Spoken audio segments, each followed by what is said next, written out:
Good afternoon. Myself Dr. Pintu Kumar, Magadh university PG department of geography, Magadh university Bodhgaya.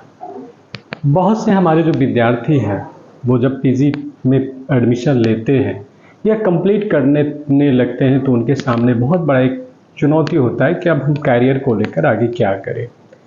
और बहुत से विद्यार्थी तो किसी तरीके से पीजी में एडमिशन ले लेते हैं, लेकिन उनको पता नहीं है कि पीजी करने के बाद क्या क्या अपॉर्चुनिटीज़ है, क्या क्या हमारे लिए फ्यूचर में बहुत ज़्यादा ऑप्शंस हो सकते हैं।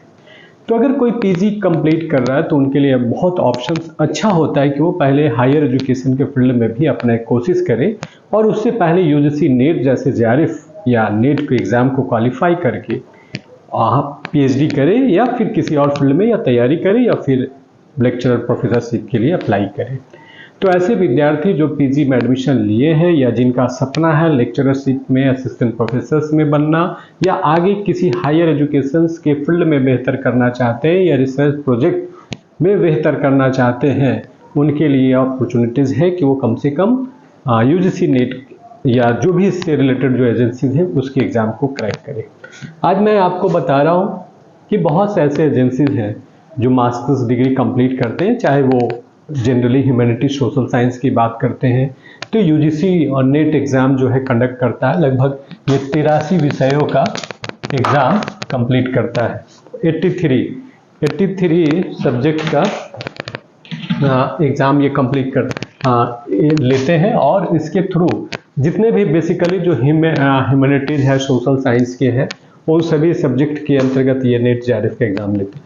उसके अतिरिक्त भी जो साइंस का है, साइंस को बहुत से ऐसे अलग एजेंसीज हैं जो हायर एजुकेशन को प्रमोट करने के लिए, रिसर्च और उनको प्रमोट करने के लिए डिफरेंट टाइप्स की ये एजेंसीज भी हैं जो एग्ज़ाम लेते हैं, जिसको CSIR कहते हैं। ये साइंस की जो भी है वो साइंस के अंतर्गत जो भी सब्जेक्ट आते हैं उनको ये एग्ज़ाम कंडक्ट कराते हैं, जिसको council of scientific and industrial research करते हैं, है ना। वैज्ञानिक एवं औद्योगिक अनुसंधान परिषद इसको कहा जाता है हिंदी में। ICR Indian council of agriculture research, भारतीय कृषि एवं अनुसंधान परिषद इसको कहा जाता है। Indian council of medical research, भारतीय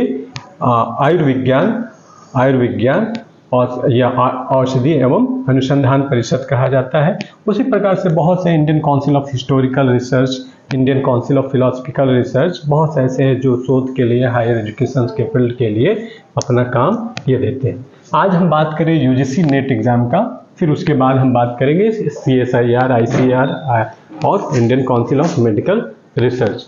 तो यूजीसी बेसिकली जो होता है इसको हम फुल फॉर्म करते हैं यूनिवर्सिटी ग्रांट कमीशन, जिसका हिंदी में कहा जाता है विश्वविद्यालय अनुदान आयोग।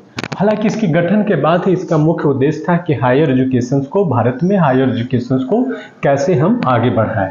यूजीसी जो एग्ज़ाम लेती है, जिसको हम लोग नेट का एग्ज़ाम कहते हैं, नेशनल टेस्टिंग एजेंसी के माध्यम से लेती है और वो 83 विषयों को ये एग्ज़ाम लेती है। इस एग्ज़ाम का उद्देश्य क्या होता है? इस एग्ज़ाम का उद्देश्य होता है कि कोई भी ऐसा व्यक्ति जो पीजी को कम से कम पीजी 50 या 55% पर हम बात करेंगे, और 50 या 55% के मार्क्स को लेकर अगर कोई पास करता है, पीजी पास करता है या अपीयरिंग में हो, या तो वो व्यक्ति कोई भी नेशनल टेस्ट एजेंसी जो होता है नेट या जेआरएफ के एग्ज़ाम देने के बाद वो पात्रता हो सकता है असिस्टेंट प्रोफेसर के लिए या हायर एजुकेशन में आगे बढ़ने के लिए। हम यहाँ पर बात शुरू से पहले करते हैं कि नेट और जेआरएफ है क्या और इसकी योग्यता क्या है। तो एलिजिबिलिटी की बात करेंगे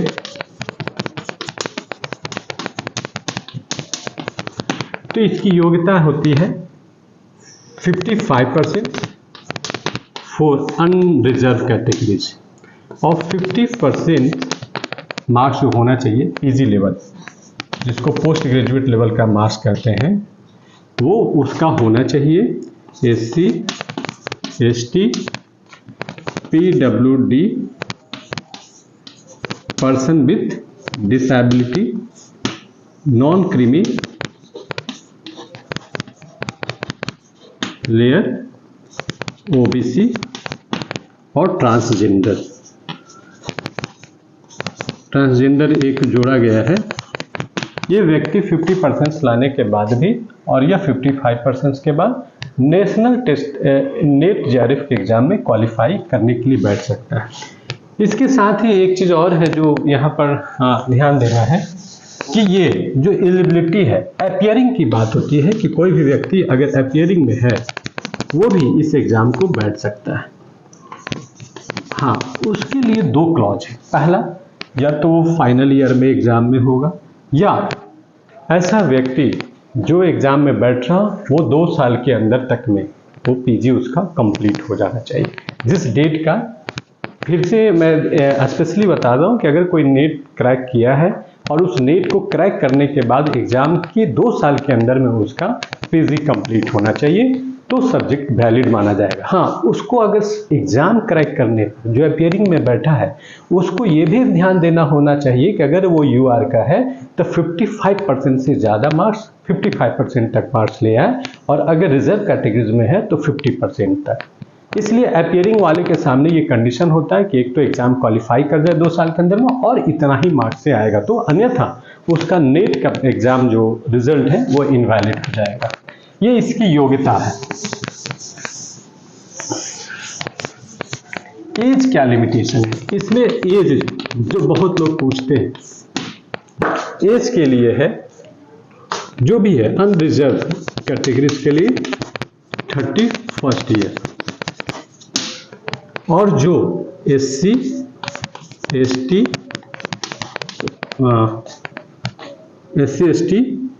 PWD नॉन क्रीमी जो लेयर है ये सब के लिए 36 ईयर।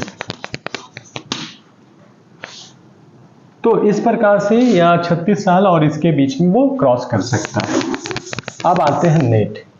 कोई व्यक्ति अगर नेट पास करता है, जो पहले लिखा रहता था, अब तो इसको असिस्टेंट प्रोफेसर के नाम से जाना जाता है। तो नेट पास करने के बाद जिसको असिस्टेंट प्रोफेसर कहते हैं,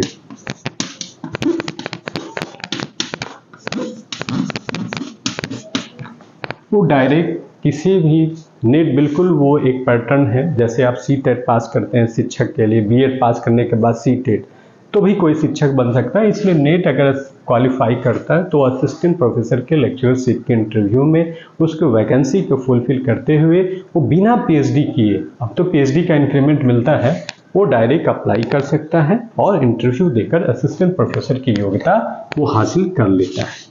तो पहला नेट का बेनिफिट ये हो गया कि नेट अगर पास किया और अगर वो योग्यता पीजी का रखता है तो असिस्टेंट प्रोफेसर के लिए अप्लाई कर सकता है। दूसरा, कोई भी पीएचडी में कहीं भी वो एडमिशन ले सकता है और उसको उस एडमिशन में जो बहुत से यूनिवर्सिटीज जो हैं वो, जैसे क्रेट, इसको कहते हैं कंबाइंड रिसर्च इंटरेस्ट टेस्ट, उसी प्रकार से हमारे यहाँ बिहार में रिसर्च इंटरेस्ट टेस्ट होता है, और CRT कहीं कहीं पर कॉमन रिसर्च टेस्ट। इन सभी जो टेस्ट अगर कोई नेट जो क्वालिफाई करता है तो ये इस सब से एग्जेम्प्टेड होगा। अब मतलब ये हुआ कि वो सभी किसी भी यूनिवर्सिटीज के अंदर में जो आंतरिक व्यवस्था के अंतर्गत जो रिसर्च में एडमिशन लेने के लिए एग्जाम जो कंडक्ट कराया जाता है उस एग्जाम से ये एग्जेम्प्ट हो जाएगा। अब डायरेक्ट ये किसी भी विश्वविद्यालय में अगर पीएचडी में एडमिशन लेना हो तो डायरेक्ट वो इंटरव्यू में बैठेगा सिनॉप्सिस के आधार पर और उसका सिलेक्शन हो जाएगा। जो लोग नेट नहीं क्वालिफाई किए हैं वो उनको इस एग्जाम से पहले रिटन पास करना होगा, तब हो जाते हैं। तो पहला तो असिस्टेंट प्रोफेसर, दूसरा क्रेट वगैरह जो भी रिसर्च का एंट्रेंस एग्जाम है उससे वो क्वालिफाई हो जाए, ये हो जाएगा। नेट और जेआरएफ थोड़ा सा आते हैं। अब बात हो रही है दूसरा जेआरएफ, जिसको हम लोग जूनियर रिसर्च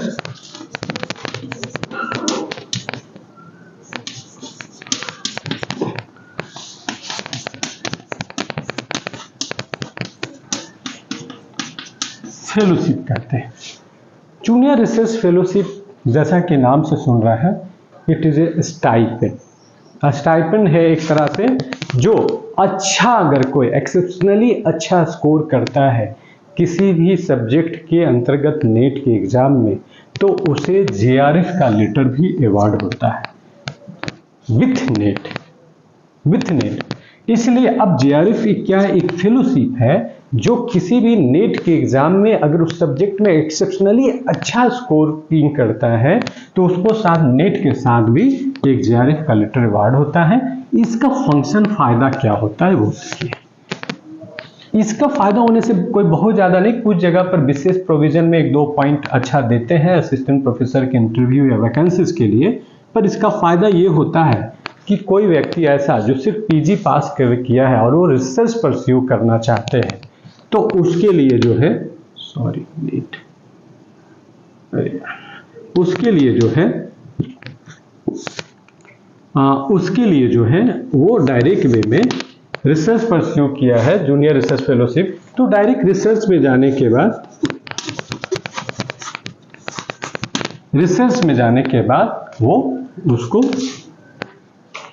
आराम से वो स्टाइपेंड का फायदा ले सकता है और उसको 25 से 30 हजार, जो उसके एचआरए पर डिपेंड करता है, 30,000 रुपीज पर मंथ उसको स्टाइपेंड मिलता है, फेलोशिप मिलता है अपना एकेडमिक काम को इन्हांसमेंट करने के लिए। तो इससे रिसर्च फेलोशिप को लेकर बहुत एक फायदा होता है। दूसरा कि रिसर्च में अच्छा स्टाइपेंड मिलता है तो देश भर के बहुत से अच्छे इंस्टीट्यूट्स है, शोध संस्थान है, उसको प्राथमिकता देते हैं और उन लोगों को इनवाइट भी करते हैं कि आप हमारे यहाँ से शोध करिए, चूंकि आपको एक अच्छा हैंडसम अमाउंट ऑफ सैलरी मिलता है। दूसरी, वो जेआरएफ और नेट को क्रैक करने के दरमियान में बहुत एक्सटेंसिव अपने उस सब्जेक्ट के ऊपर एक विद्वान बन जाते हैं, इसलिए लगता है कि आप बेहतर वो फील्ड में कर सकते हैं। तो पहला, उनके सामने आर्थिक समस्या नहीं, और दूसरा सब्जेक्ट के अच्छा विद्वान होने के कारण बहुत से एजेंसीज उसको आमंत्रित करता है। परंतु आज ऐसा नहीं है, क्योंकि रिसर्च की सीट बहुत से अच्छे सेंटर में कम हो गया है, जेआरएफ निकालने वालों की संख्या बढ़ गई है, इसलिए अब हर एक संस्थान में ये बहुत दिक्कत हो गया है कि किसी तरीके से हम अध्ययन के लिए हमारा रिसर्च में इनरोलमेंट हो जाए।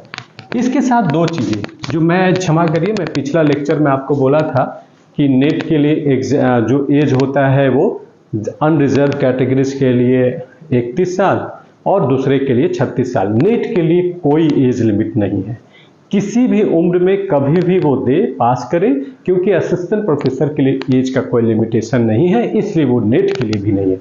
मैंने जो एज का लिमिटेशन बताया था वो सिर्फ जेआरएफ के लिए है। जेआरएफ के लिए अनरिजर्व के लिए 31st ईयर, और दूसरे जिसको जो मैंने नेट में 36 साल होता है, जो रिजर्व कैटेगरीज का है, जो SC ST physical with disable person with disable people, transgenders and non creamy layers, उसके लिए एज होता है सिर्फ जेआरएफ के लिए। ध्यान रखिएगा, मैं थोड़ा सा करेक्शन कर रहा हूं अपना पिछले लेक्चर में कि नेट का जो होता है नेशनल एलिजिबिलिटी टेस्ट के लिए कोई एज का लिमिटेशन नहीं है, जेआरएफ के लिए है। 31 साल के बाद वो एज निकलने के बाद वो पीएचडी करे ना करे, उसे जेआरएफ को नहीं होता। जेआरएफ जब होता है किसी भी विद्यार्थी को तो शोध करने के लिए जब वो शोधार्थी बनते हैं तो जेआरएफ के अवार्ड लेटर से, अवार्ड डेट ऑफ अवार्ड से 2 साल के अंदर में, ध्यान रखिए 2 साल के अंदर में उसको किसी न किसी संस्थान में इनरोलमेंट लेना होता है। यदि वो 2 साल के अंदर में इनरोलमेंट नहीं लिया किसी भी पीएचडी शोध संस्थान में तो उसका जेआरएफ का लेटर इनवैलिड हो जाएगा। तो ये इसका सिर्फ यही विशेषता है। अब हम बात करते हैं कि जेआरएफ हो गया, पीएचडी में एडमिशन लिया, अगर कोई ऐसा व्यक्ति विद्यार्थी जो शोध कर रहा है जिसको जेआरएफ नहीं हुआ, तो कौन कौन से ऐसी चीजें हैं जो फायदा मिल सकता है। पहला, अगर वो SC ST का स्टूडेंट है और नेट क्वालिफाइड है तो उसके लिए एक ऑप्शन होता है, अगर रिसर्च में इनरोल्ड है तो national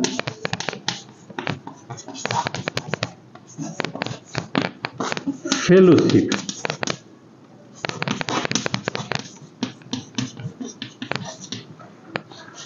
national fellowship for SC और एसटी, ये बिल्कुल जेआरएफ के इक्विवेलेंट उनको स्टाइपेंड मिलता है ना।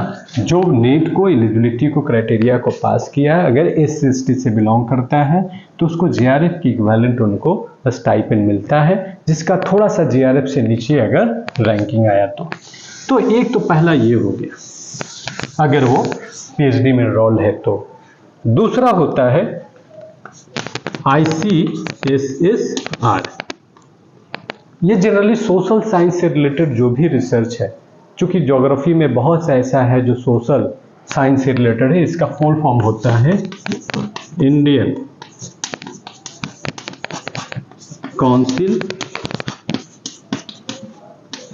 Of social science research.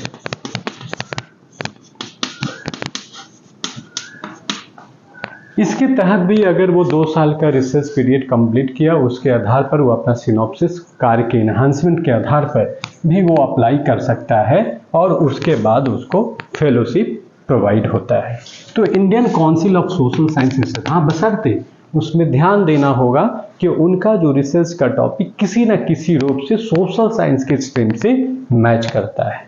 ये फाइंडिंग एजेंसीज हैं जो हायर एजुकेशन को, रिसर्च को प्रमोट करने के लिए प्रोवाइड करता है यदि कोई विद्यार्थी रिसर्च के फील्ड में आता है तो।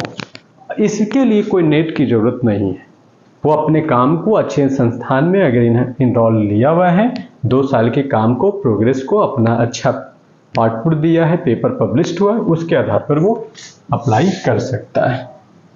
अब होता है कुछ ऐसे भी संस्थान हैं जैसे केंद्रीय संस्थान, वो अपने यहाँ से इंटरनल फंड से भी 8,000, जैसा कि बिहार गवर्नमेंट ने भी घोषणा किया कि अगर कोई पीएचडी में एनरोलमेंट लेगा तो उन्हें 8 से 10,000 रुपये का आर्थिक वृत्ति पर मंथ दिए जाएंगे। ऐसे इस तरह का प्रोविजन पहले भी सेंट्रल यूनिवर्सिटीज़ में रहा है। चाहे मैं बनारस हिंदू यूनिवर्सिटी में पढ़ रहा था, उस समय भी वहाँ के शोधार्थियों का प्रोविजन था, और बहुत से ऐसे जो केंद्रीय संस्थान हैं उनमें कोई भी रिसर्च में एनरोल लेने के बाद 8,000 से 10,000 रुपया पर मंथ उनको एकेडमिक और रिसर्च के आउटपुट के लिए खर्च के लिए दिया जाता है। तो टोटल इस तरीके से आप मिला के आप देख सकते हैं कि रिसर्च का, यूजीसी नेट और जेआरएफ का किस तरीके से हम अपने लाइफ में परस्यू आउटपुट दे सकते हैं। इसलिए जितने भी हमारे पीजी के विद्यार्थीगण हैं उनसे मेरा रिक्वेस्ट है कि आप बिल्कुल यूजीसी नेट की परीक्षा की तैयारी में लगिए। आपको अपना सब्जेक्ट पर कमांड होने के साथ साथ कुछ जो फर्स्ट पेपर है उसके लिए भी बहुत से आपको जानकारी प्रोवाइड किए जाएंगे। हम नेक्स्ट क्लास में ये बात रखेंगे कि नेट का फर्स्ट पेपर कैसे तैयारी करें और क्या क्या चीज़ें उसमें कंटेंट है। उसके बाद सिलसिलेवार ढंग से हम नेट की पेपर के बारे में समय समय पर वीडियोज आपके सामने देते रहेंगे। अगर किसी का कोई क्वेरीज हो यूजीसी नेट के एग्जाम के संदर्भ में, क्या है नहीं है किसी तरह का, तो आप हमसे यूट्यूब पर या चैनल पर कंटेंट पर आप हमसे जुड़ सकते हैं। धन्यवाद।